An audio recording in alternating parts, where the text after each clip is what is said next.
Question 21.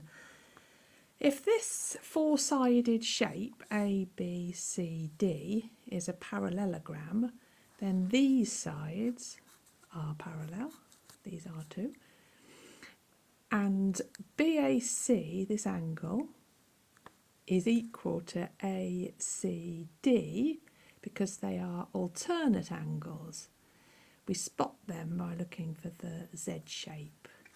So this tells us that this angle also has size E degrees. The angle that we want, this angle CAD, so this angle, is part of this triangle ACD. We know that angles in a triangle add to 180 degrees, so this angle plus this angle plus this angle equals 180 degrees. I've written that just there.